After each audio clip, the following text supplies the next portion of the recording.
Opening. What if losing everything was not the end of your story, but the moment it finally became yours? Wherever you are in the world tonight, welcome. This is Sleepy Eastern Philosophy, coming to you from Japan. Find a comfortable position. Let your body settle. Let the breath arrive. Tonight we are going to sit with one of the hardest human experiences, not loss in the abstract, not the philosophical acceptance of impermanence that we explored in an earlier episode, but the specific, concrete, personal experience of losing something that mattered. A job, a relationship, a role you had built your identity around, a version of your future that you had been working toward for years and that has now dissolved, a belief about yourself that turned out to be less solid than you thought, a life that looked one way and now looks completely different. These losses are real. They hurt in ways that philosophy doesn't make go away. And there is a particular quality of pain that comes in the aftermath of significant loss. A specific kind of disorientation that is hard to describe to someone who hasn't experienced it. You know who you were. You can still remember it clearly. But the context that made that person make sense has changed, or ended, or been taken away.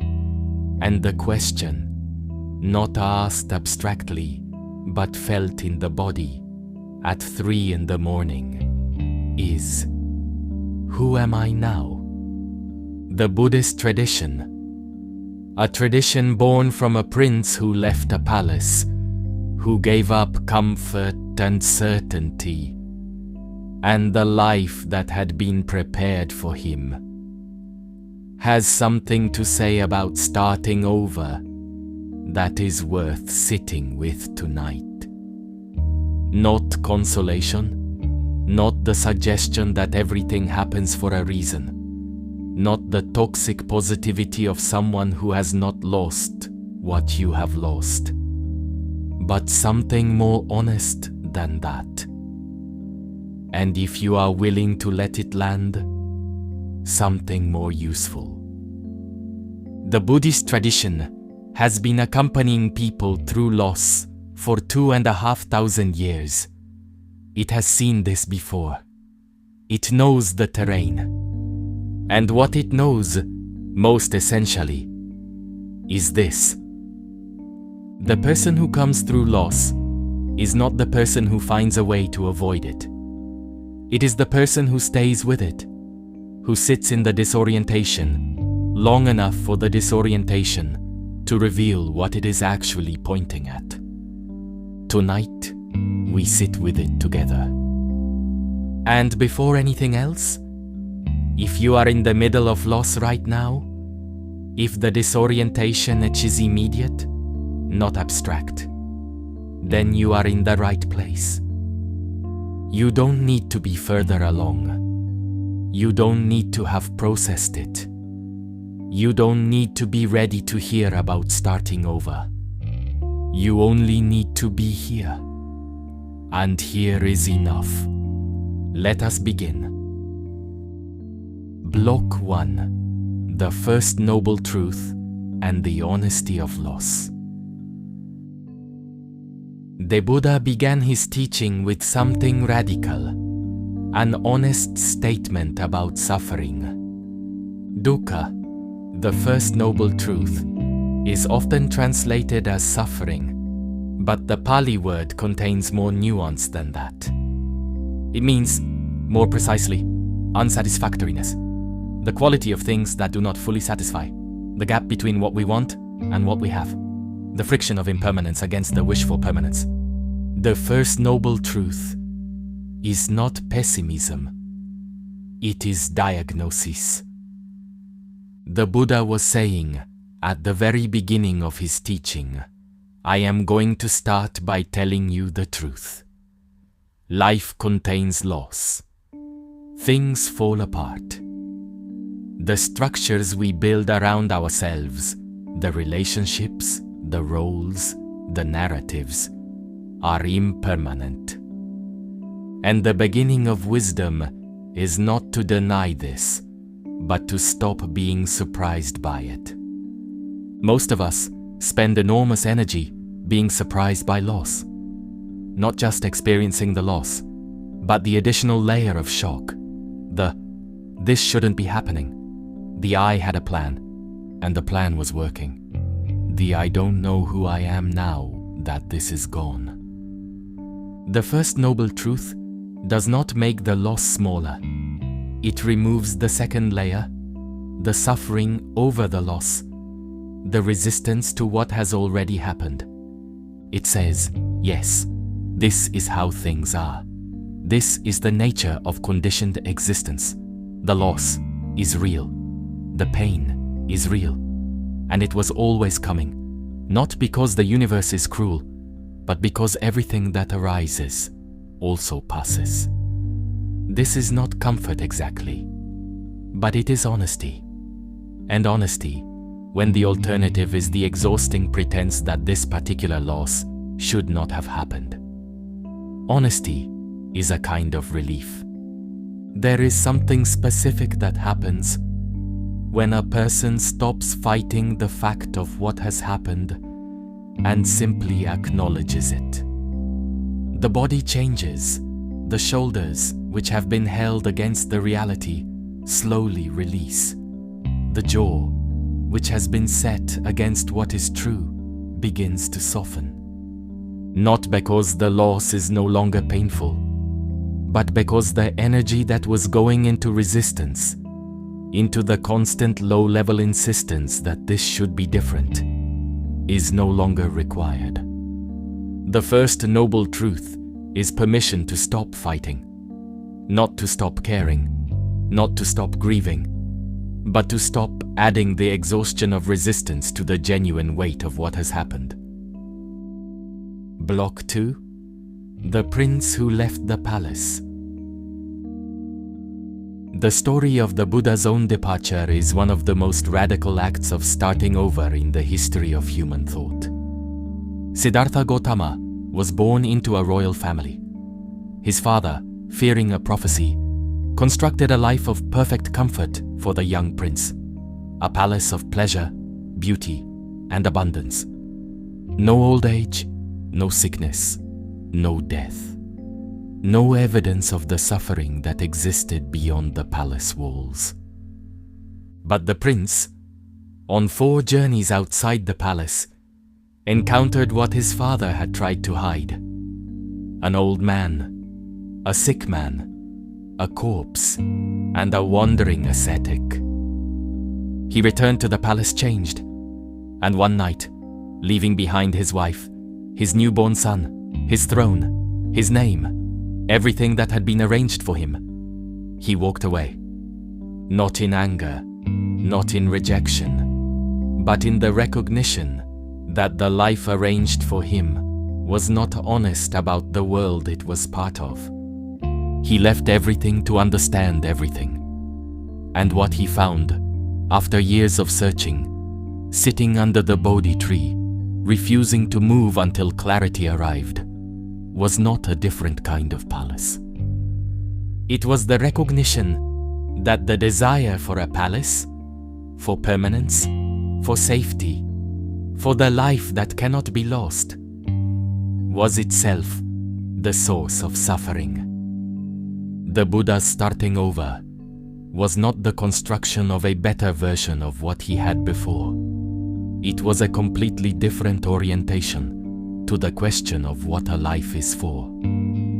This is not easy, and it is not presented as easy, but it is an available direction, even now, even for you, even in whatever loss you are sitting with tonight.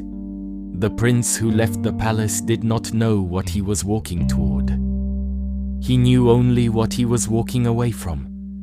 a life that was comfortable but not honest, a life that was protected but not real, a life that had been arranged for him rather than lived by him. The loss, whatever it is in your life, has, in some sense, performed the same function as the prince's departure. It has removed the arranged life. Whatever comes next will not be arranged, it will be lived. And there is a quality of aliveness in that, however frightening it currently feels, that the arranged life could never have provided. The prince, on that night of departure, did not feel the liberation. He felt the grief of leaving behind his sleeping wife, his newborn son, the world he knew. The liberation came later, much later, after years of searching and failure and genuine not knowing. But it was available because of the departure, not despite the loss, because of it. This is the arc. You are somewhere in its middle. And the middle always feels like only the middle.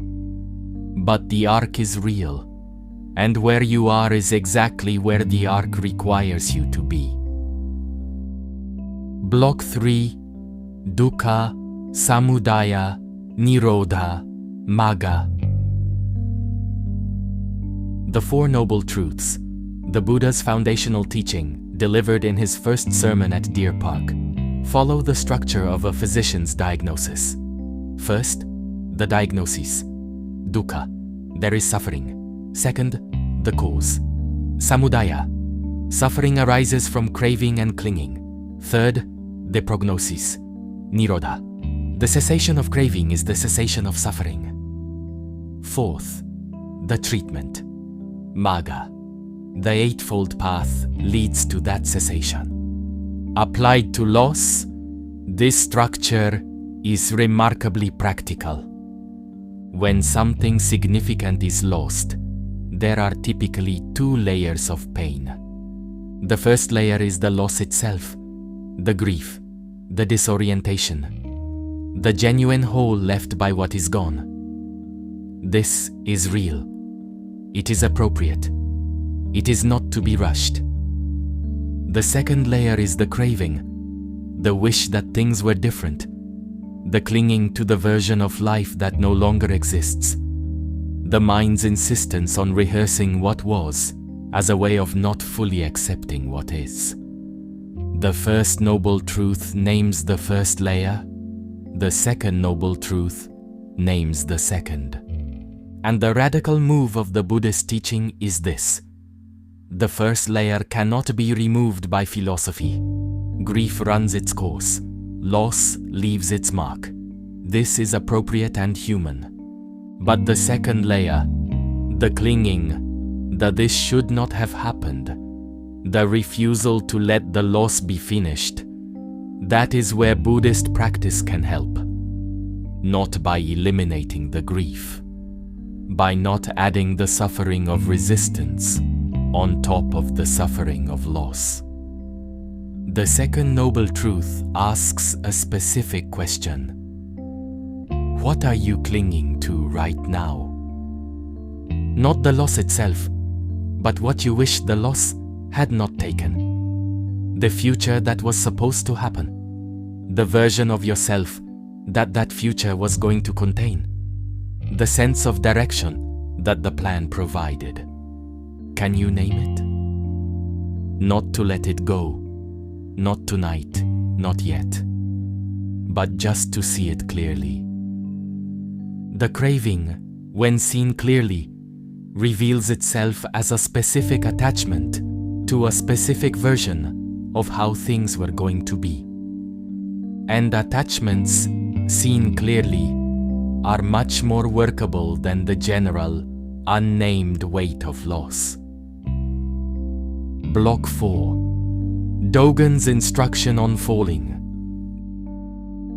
Dogen Zenji, the 13th century founder of Soto Zen, wrote something in the Shobogenzo that is difficult to read and impossible to forget. To study the self is to forget the self. To forget the self is to be enlightened by all things. To be enlightened by all things is to remove the barrier between oneself and others. This passage is usually read in the context of meditation, but it speaks directly to the experience of loss. When something significant is taken away, a role, a relationship, a version of the future, what is often lost alongside it is a self.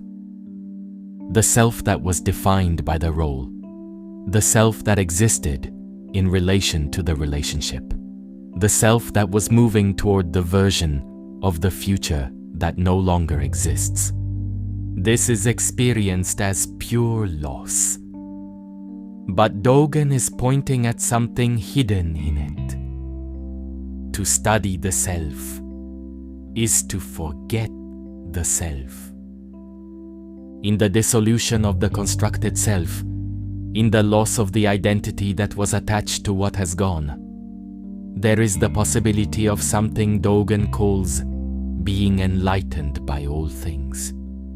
Not as a silver lining, not as consolation, but as a genuine opening, the specific kind of opening that only becomes available when the constructed self has been temporarily stripped away.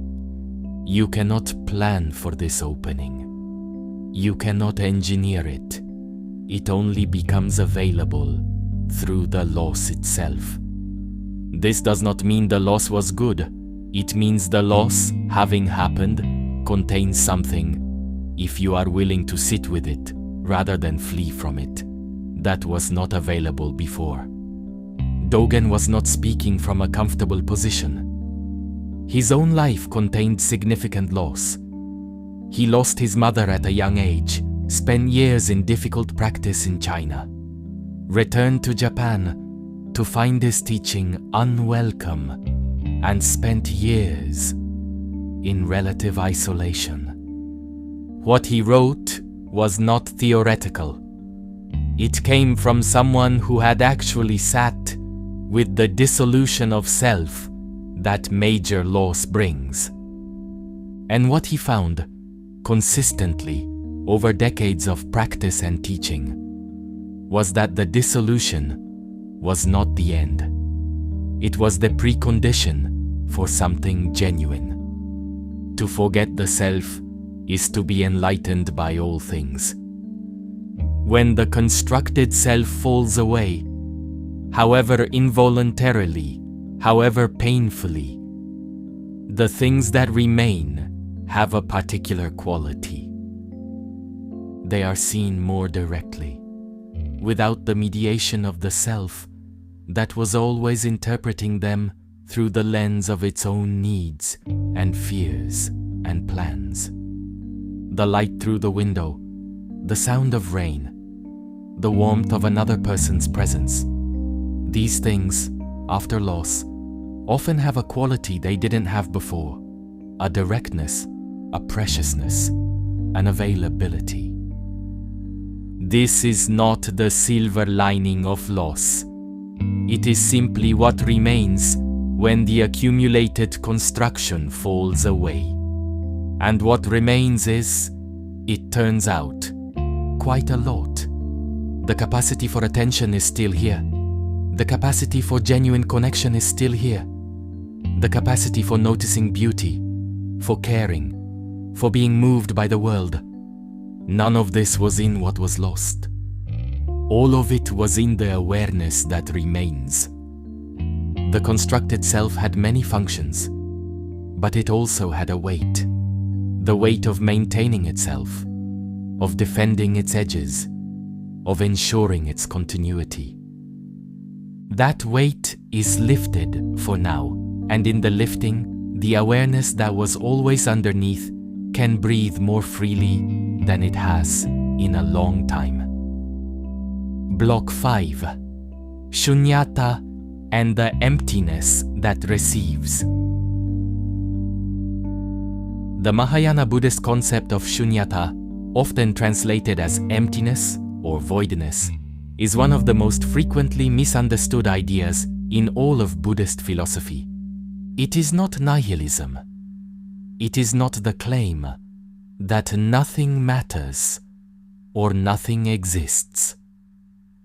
Shunyata is the teaching that all phenomena are empty of inherent, independent existence, that everything arises in dependence on conditions, without a fixed, essential nature. Applied to the self you are now, in the aftermath of loss, the self that does not yet know what it is not a damaged version of the self that existed before.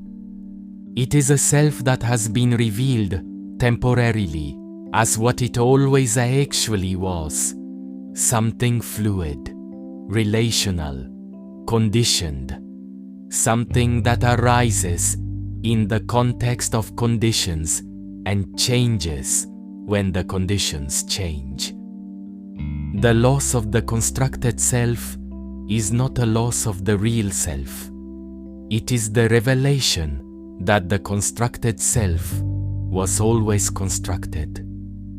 This sounds cold when stated directly, but lived experience tells a different story. The people who have come through great loss, who have lost the job that defined them, or the relationship that organized their life, or the health that they took for granted, often describe a particular quality of experience on the other side of the loss. A strange lightness, a clarity about what actually matters, a relationship to their own identity that is less defended, less rigid, more alive. This is not because the loss was good, it is because the loss, in emptying what was constructed, left room for something more genuine to emerge. Shunyata is not the absence of meaning, it is the openness that makes genuine meaning possible. The philosopher who encounters Shunyata for the first time often experiences a kind of vertigo. If nothing has inherent existence, if the self is empty of fixed essence, then what is there to rely on? What is stable? What is real? But the practice of sitting with Shunyata over time reveals something different. The emptiness is not a void, it is a field. Open, available, responsive. When the constructed self falls away, what is revealed is not nothing. What is revealed is the awareness itself, prior to the construction, prior to the roles and relationships that gave the construction its content.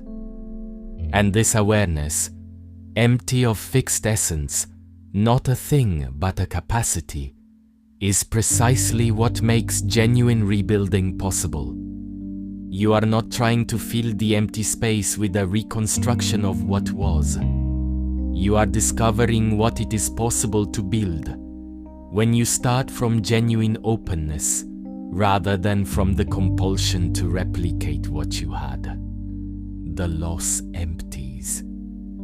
The emptiness is the condition for genuine beginning. This is the most honest thing the Buddhist tradition has to say about starting over. You cannot start over while you are still full of what came before. The emptying, however painful, however disorienting, however much it feels like pure loss, is the necessary condition for what comes next. Not a precondition you have to endure before the real thing begins. The emptying itself is the beginning. Every tradition that has thought seriously about renewal has arrived at the same place. The new cannot enter what is already full. the winter, the dark, the emptiness. These are not the obstacles to spring. They are how spring becomes possible. Tonight, you are in winter. And winter, the Buddhist tradition insists, is not a mistake. Block 6. The Japanese concept of Kintsugi.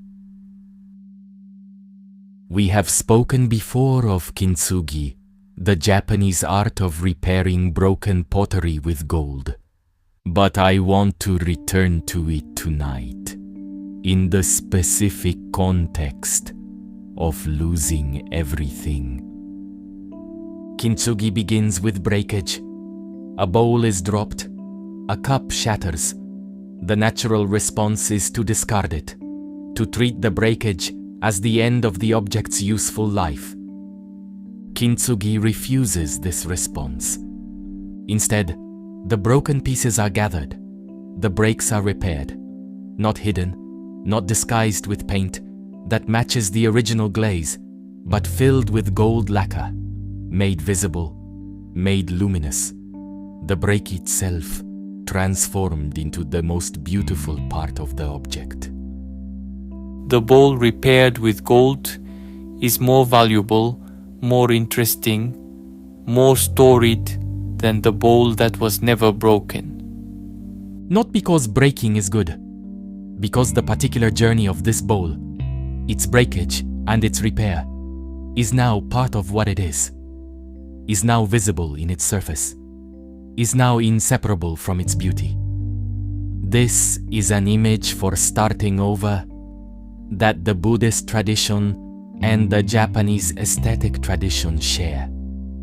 You are not trying to become the person you were before the loss. That person, the unbroken bowl, is gone. You are becoming something different, something that carries the history of what happened, something that shows the repair rather than hiding it, something that is, in the specific way that only broken and repaired things can be, more honest about the reality of having lived. The gold is not the loss itself. The gold is what you bring to the repair, the patience, the care, the willingness to stay with the broken pieces long enough to make something true from them. The Kintsugi artist does not rush. The repair requires time. The pieces must be carefully cleaned. The lacquer must be applied slowly in layers. Each layer must dry before the next is applied.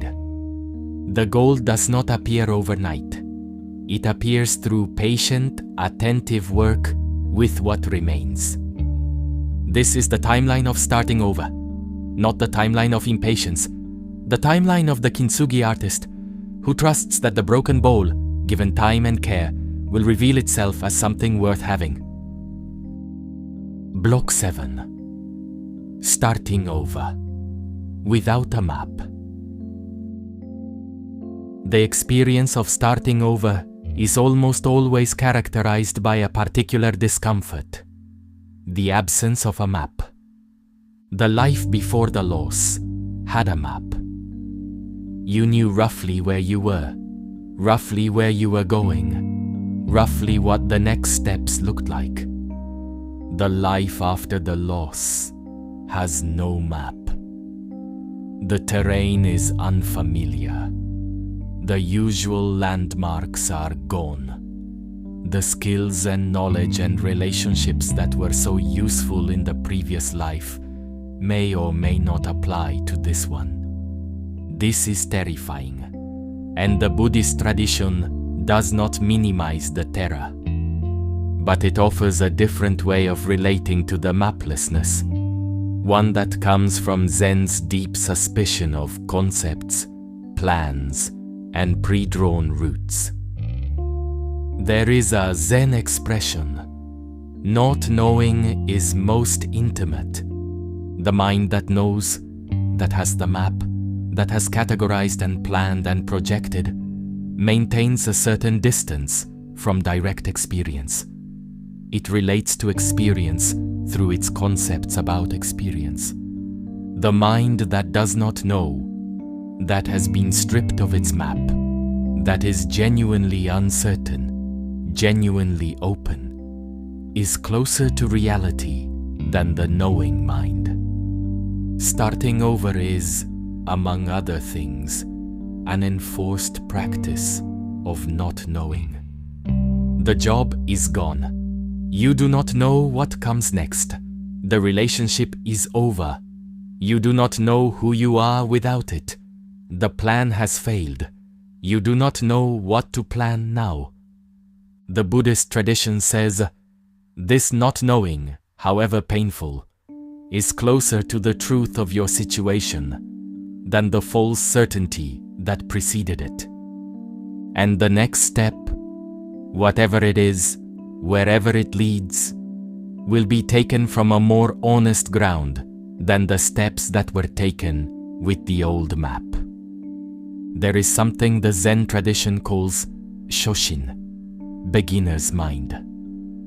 The mind that approaches each situation without preconceptions, without the accumulated certainty of someone who has already decided what they know.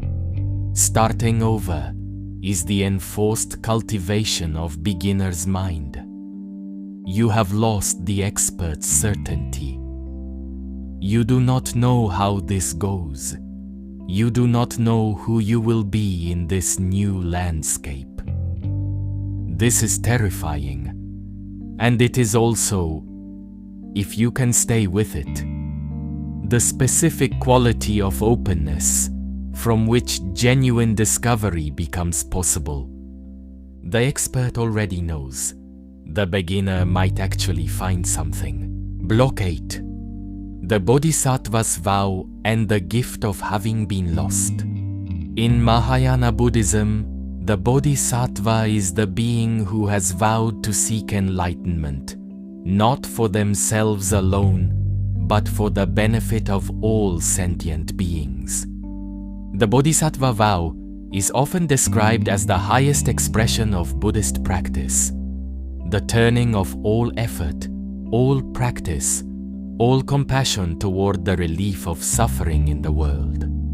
But there is something in the Bodhisattva ideal that is relevant tonight, even for those who have no interest in formal vows. The recognition that having been in the darkness makes you useful to others who are in the darkness. The person who has never lost anything cannot fully meet the person who has lost everything. They can offer sympathy. They cannot offer the specific kind of company that only comes from having been there. There is a quality of presence that can only come from someone who has actually been where you are. Not the presence of someone who has read about your situation. Not the presence of someone who can imagine your situation. The presence of someone who remembers what it feels like. In the body, in the night, in the specific darkness of a life whose structure has fallen away. That presence is rare, and it is one of the unexpected gifts that loss eventually produces. The capacity to offer that presence to others, not as compensation, not as meaning, but as a kind of usefulness that was simply not available before the loss. The person who has started over, who has stood in the particular landscape of loss and found their way, however slowly, however imperfectly, into something new, carries a kind of knowledge that cannot be acquired any other way. This does not make the loss worth it. It does not retroactively justify what happened.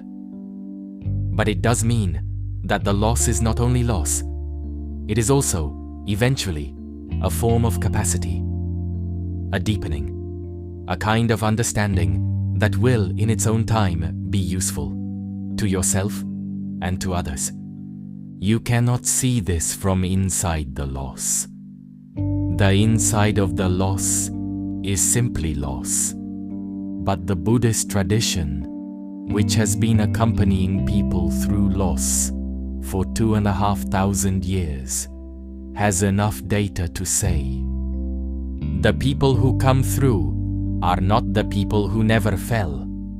They are the people who stayed with the falling long enough to discover that the ground was closer than they thought. And when they find the ground, when the disorientation settles enough for genuine rebuilding to begin, they carry something that the people who never fell do not carry. Not wisdom in any grand sense, but the specific, practical knowledge of what it feels like to lose everything and survive. The capacity to sit with someone else who is in the middle of that experience and say, without platitude, without false reassurance, I know this place. I was here. I can stay with you here for a while. This is the Bodhisattva gift of loss, not compensation, not silver lining, but the particular usefulness of someone who has been where you currently are. Block 9. Ajahn, Chah, and the Broken Glass. The Thai forest master Ajahn Chah kept a glass of water on his teaching platform. Before teaching, he would hold it up and say, "To me, this glass is already broken. I enjoy it. I drink out of it. It holds my water admirably. Sometimes even the sun shines through it in a beautiful way. But when I put it down and the wind knocks it over, or my elbow knocks it off the table, and it falls to the ground and shatters, I say, of course, when I understand that this glass is already broken, every moment with it is precious. This teaching contains something essential for the person facing loss. The loss, in some sense, was always coming, not as a pessimistic prediction, but as the honest acknowledgement that everything that arises also passes. The relationship that ended was always going to end, one way or another, through change, through separation, through death. The job that disappeared was always impermanent. The version of the future you had planned was always a projection, not a guarantee. The glass was always already broken. This does not make the breaking easier to bear, but it changes the question. The question is not, why did this break? The question is, what did I make of the time before it broke? And what will I make of the time that comes after? Ajahn Chah's teaching is not resignation. It is the invitation to a more complete presence, a way of holding what we love with open hands rather than clenched ones, knowing it is temporary, savoring it precisely because of that. And when it breaks, as it was always going to, the open hands let it go, without adding the suffering of fighting what has already happened. This teaching also contains something for the person who is already in the aftermath, who has already experienced the breaking. The glass is broken. That part is complete. The question now is not how to unbreak it. The question is, what comes after? Ajahn Chah would say, look at the pieces. Don't avert your eyes. Don't rush to sweep them away. There is something in the looking, the honest, clear-eyed looking at what has actually happened, that contains the beginning of what comes next. Not as a plan, not as a recovery strategy, but as the basic respect for reality that is the prerequisite for everything genuine that follows. The glass is broken. I can see the pieces. I know what they are. From this honest ground, this clear acknowledgement of what is, the next thing can begin to take shape. Not before, but from this, yes. Block 10. The Path Forward. Magga. The fourth noble truth. Magga, the path, is sometimes called the middle way. Not the path of extreme asceticism, not the path of extreme indulgence, but the path of deliberate, attentive engagement with life in the direction of genuine understanding. The Eightfold Path is its content: right view, right intention, right speech, right action, right livelihood, right effort, right mindfulness, right concentration. Tonight, I don't want to walk through each element. What I want to point at is the nature of the path itself. The path is not a destination. It is a way of walking.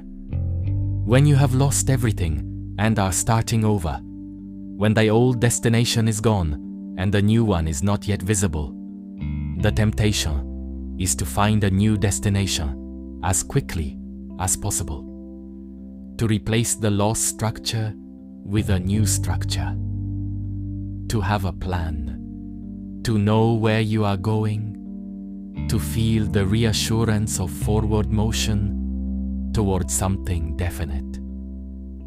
The middle way cautions against this rush. The clarity about where you are going will emerge from how you walk, from the quality of attention you bring to the path, from the honesty with which you assess each step, from the willingness to let the next direction arise from genuine understanding, rather than from the panic of needing to have a plan. This is slow. It is uncomfortable. It requires a tolerance for not knowing that the culture rarely supports.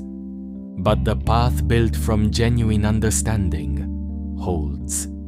The path built from panic and the need to have structure again often leads back to loss, because it was built on the same unexamined ground that produced the loss in the first place. Walk slowly. Pay attention. Let the path show itself. This is the Buddhist guide to starting over. The path forward after loss is not a straight line. It winds. It doubles back. It passes through terrain you didn't expect. The Buddhist tradition does not promise efficiency. It promises honesty. The honesty of a path walked with genuine attention that arrives somewhere real rather than somewhere merely planned. And real is enough. Real, in fact, is everything, the only quality that makes a destination worth having reached. Block 11. What remains? When everything has been lost, when the role, the relationship, the plan, the identity have all dissolved or been taken, what remains? This is a question the Buddhist tradition takes seriously, not as a rhetorical device, as an actual inquiry. What is left when everything constructed has fallen away? The breath remains. The body, however changed, however depleted, remains. The awareness, the capacity to perceive, to feel, to know, remains. And in that awareness, something that the tradition points at again and again, in different language, through different teachers, the original nature. Not the self that was built around the job, or the relationship, or the plan. Not the self that other people confirmed through their attention and their approval. Something older than that, something that was present before the construction began and remains after the construction has fallen. This is not a mystical claim. It is an observable fact, available to anyone who sits quietly enough and long enough. The awareness is here, even now, even in the loss, even in the disorientation and the grief and the not knowing. It was here before the loss. It is here during the loss. It will be here after the loss has transformed into something that is no longer called loss, but simply what happened, what is, what came next. You have not lost everything. You have lost what was built. What built it is still here, and what built it can build again. Not the same thing, but something real. Something that arises from genuine ground. Something that this time you will hold with more honest hands. There is a teaching in the Tibetan Buddhist tradition that speaks directly to this. The Rigpa, the natural awareness, the ground of being, is described as indestructible, not in the sense of physical permanence, but in the sense that no external event can destroy it. It can be obscured. It can be buried under pain and confusion. It can become so overlaid with the constructions of the ordinary mind that it is effectively inaccessible. But it cannot be lost, because it is not a possession. It is what you fundamentally are, prior to the constructions, prior to the identities, prior to the plans and the roles and the futures that loss can take away. The night you have been dreading, the night of genuine loss, genuine disorientation, genuine not knowing, is also the night when this ground is most accessible, because the constructions that usually obscure it have been, at least temporarily, removed. Tonight, in this silence, in this dark, can you feel what remains? Not as a concept, as a presence. Just this, aware, breathing, here. That is what loss cannot take. That is where the starting over actually begins. Block 12. Tonight's practice, letting the loss be complete. Before you sleep tonight, here is an invitation. Not a practice exactly, more a permission. Let the loss be what it is. Not fixed, not resolved, not on its way to becoming a lesson or a story or a reason. Just what it is. Real, present, here. The grief does not need to be useful tonight. The disorientation does not need to be productive. The not knowing does not need to be on its way to knowing. Just let it be here, complete in itself, without needing to be otherwise. The Buddhist tradition is not asking you to accept the loss tonight. Acceptance is often too large a project for the inside of loss. It is not asking you to find the meaning. Meaning comes later, if it comes. It is only asking you to be honest. This happened. It hurt. It is real. And right now, in this bed, in this dark, it is enough to simply acknowledge that, without adding the additional weight of needing it to be different. The glass broke. Tonight, you can let it be broken. Tomorrow, and in the days and weeks and months ahead, The pieces will reveal themselves. The gold will find its way into the cracks. The repaired bowl will emerge, different, more storied, carrying its history. And it will be, in the way that only broken and repaired things can be, yours. But tonight, just rest. Just let the loss be complete. Just let the body be heavy and the breath be slow, and the night hold everything that needs to be held. You don't have to start over tonight. You only have to rest. The starting over will happen on its own, from the inside, when the rest has done its work. And this, the resting, the allowing, the willingness to let tonight be what it is without requiring it to be more. This is not passivity. In the Buddhist understanding, this is the most active thing you can do right now. The tree does not force the spring. The spring arrives when the conditions are right, when the root has gathered what it needs, when the ground has warmed, when the days have lengthened to the right degree.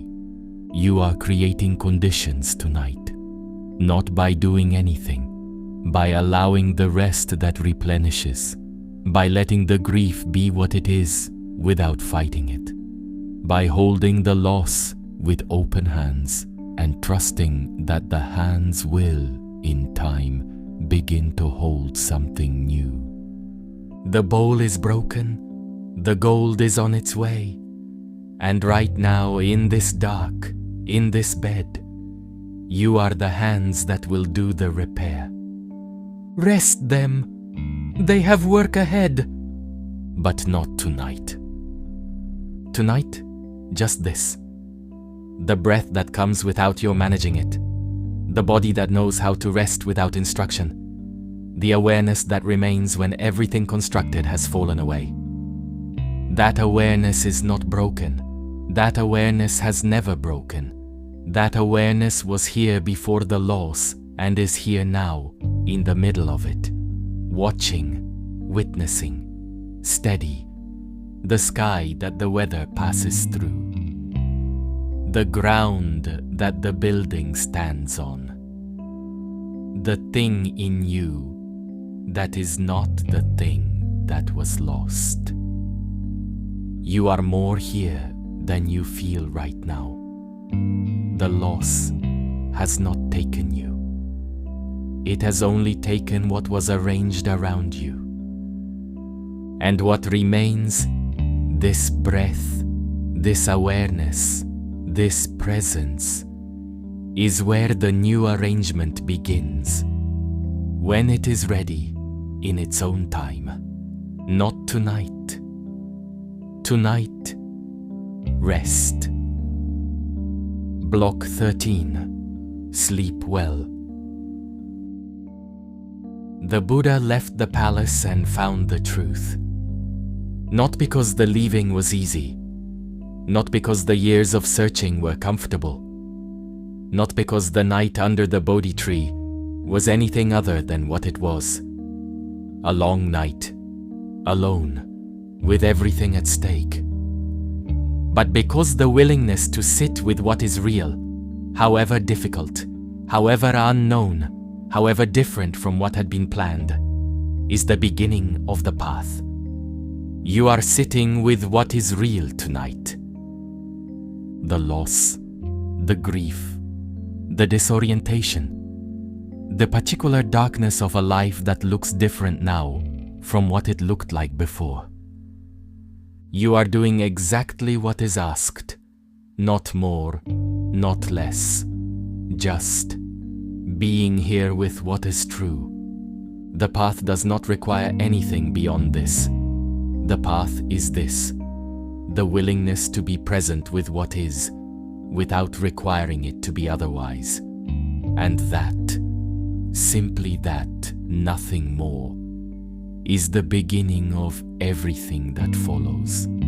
The beginning of the path, the beginning of the repair, the beginning of the bowl that is already, even now, being gathered.